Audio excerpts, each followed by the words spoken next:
بسم اللہ الرحمن الرحیم۔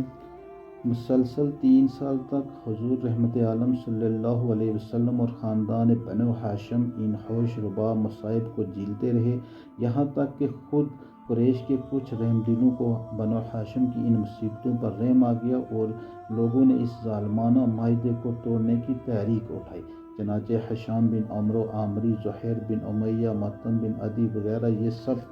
مل کر ایک ساتھ حرم کعبہ میں گئے، اور زہیر نے عبد المطلب کے نواسے تھے، کفار قریش کو مخاطب کر کے اپنی پرجوش تقریر میں یہ کہا کہ اے لوگو، یہ کہاں کا انصاف ہے کہ ہم لوگ تو آرام سے زندگی بسر کر رہے ہیں اور خاندان بنو ہاشم کے بچے بھوک پیاس سے بے قرار ہو کر بلبلا رہے ہیں۔ خدا کی قسم، جب تک اس وحشیانہ معاہدے کی دستاویز پھاڑ کر پاؤں سے نہ رون دی جائے گی، میں ہرگز چین سے نہیں بیٹھ سکتا۔ یہ تقریر سن کر ابو جہل نے تڑپ کر کہا، خبردار، ہرگز تم اس معاہدے کو ہاتھ نہیں لگا سکتے۔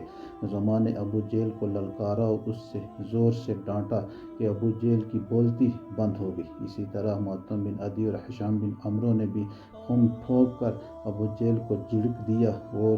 اس نے صاف کہہ دیا کہ ابو جہل، اس ظالمانہ معاہدے سے نہ ہم پہلے راضی تھے اور نہ اب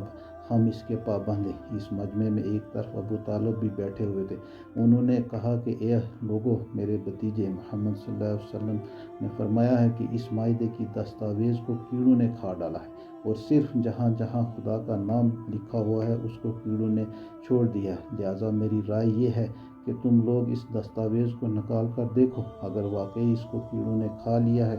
جب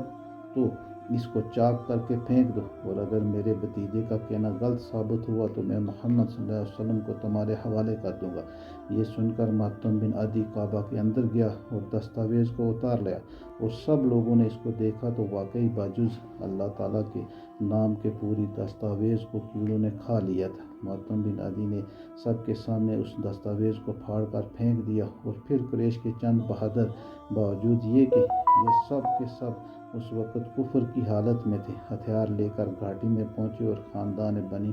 ہاشم کے ایک ایک آدمی کو وہاں سے نکال لائے اور ان کو ان کے مکانوں میں آباد کر دیا۔ یہ واقعہ سن 10 نبوی کا ہے۔ منصور بن اکرمہ، جس نے اس دستاویز کو لکھا تھا، اس پر یہ قہر الہی ٹوٹ پڑا کہ اس کا ہاتھ شل ہو کر سوکھ